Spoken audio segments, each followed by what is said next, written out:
کے نام سے. تو how it will become a problem in future. تو ہمیں یہ بھی دیکھنا ہے کیونکہ ابھی تک اس پر ٹسل برہم پترا جو ہے اس میں ہمیں مصیبت آئی تھی جو وہ ڈیم بنا رہے ہیں. کون؟ چائنا. مین ریور جس کو افیکٹ ہوگا وہ برہم پترا ہے. وہ صرف ہندوستان کو افیکٹ کرے گا, وہ بنگلہ دیش کو بھی افیکٹ کرے گا. جہاں تک پانی روکنے کی بات ہے میں نہیں سمجھتا ہوں ہم پانی روکیں گے, مگر ہمیں بھی اپنے لیے فائدہ ہونا چاہیے نا. اب ہم تلبل نیویگیشن لاک بنا رہے ہیں, مقصد کیا اس کا؟ میرے وقت سے کیا, میرے والد کے وقت سے یہ تھا. یہ ٹی ہمارے لیے فائدے مند نہیں ہے کہ اس سے ہمارے دریا میں پانی اوپر رہے گا. جو سامان ہے وہ کیوں نہیں ریور سے جا سکتا ہے؟ سارے یورپ میں رائن میں ریور سے سامان جاتا ہے. ایک دوسرا جموں کا حال دیکھیے, اتنی پانی کی کمی ہے میں بیان نہیں کر سکتا. میرے وقت میں 200 کروڑ کا پلان بنا تھا کہ چناب سے ہم پانی اٹھائیں گے جو ہم جموں کے لوگوں تک پہنچا سکیں. ڈاکٹر صاحب کیونکہ ہندوستان میں بہت سارے انٹلیکچوئلز رہتے ہیں جو ایک الگ اچھا نظریہ رکھتے ہیں. پچھلے ٹائم سے جب سے یہ جنگی حالات ہوئی تھی, جیسے کئی یشوت سنہا باقی لوگ ہیں, سبوں کا ایک ہی نظریہ ہے کہ جب بھی کوئی الیکشن بڑی ریاست جگہ پہ ہوتا ہے کچھ نہ کچھ ایسے حادثات ہوتے ہیں. جیسے پلوامہ میں اس کے بعد بھی الیکشن تھا, آج الیکشن بہار میں ہونے والا ہے تو یہ چیزیں دیکھنی پڑی ہے. اس کے بعد پھر سائلنٹ. نتیجہ ہے کہ کیش کرنا کسی بھی سچویشن کو فار دیئر پرسنل بینیفٹ.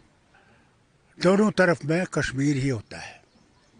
وہ بھی کشمیر کہتے ہوئے الیکشن جیتتے ہیں, یہ بھی کشمیر ہو کے الیکشن جیتتے ہیں. یہ کوئی نئی بات نہیں ہے, یہ 10 سال سے ہو رہا ہے. افسوس تو اس بات کا ہے. اور کشمیری کوئی پوچھتا ہی نہیں ہمیں.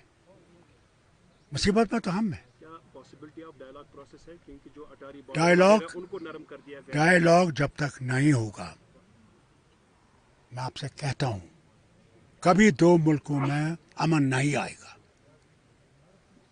میں یہ کہتا رہا, مجھے پاکستانی بھی کہا, خالستانی بھی کہا, امریکن ایجنٹ بھی کہا, مگر میں ثابت کرتا ہوں اس کے بغیر کوئی راستہ نہیں ہے. ان لوگوں کو واپس بلانا چاہیے جن کو جنگی حالات کے بعد پاکستان واپس بھیجا جاتا ہے, جتنے بھی لیڈیز ہیں 40. وہ تو جناب پار گئی نہیں ہے.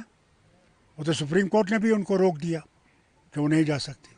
ان نے بارڈر پہلے ہی بند کر دیا تھا. تو میں نہیں سمجھتا کوئی گئی ہے. میرے پاس کوئی اطلاع ایسی نہیں ہے. یہ پروسیس جب نفرتیں اتنی بڑھ گئی ہمارے وطن میں, آج ہندو مسلمان پہ شک کر رہا ہے. یہ ہے ہمارے بچوں کو کس طرح پیٹا گیا جو پڑھتے ہیں. راجیہ سبھا کی سیٹیں ابھی کچھ خالی ہے, نگروٹا ہے, بڑگام ہے, اس پہ نہیں جی, راجیہ سبھا کے نہیں, ہماری اسمبلی کی سیٹیں. جب 4 ریاستوں کی الیکشن کمیشن نے دے دیا ہے کہ یہاں الیکشن ہوں گے, جموں کشمیر کو چھوڑ دیا. عمر صاحب نے تو اسی وقت ریزائن کیا تھا. وہ سیٹ تو تب سے ہے, رانا کی سیٹ ہے. کیا جاتا ہے ان کو الیکشن کرنے سے؟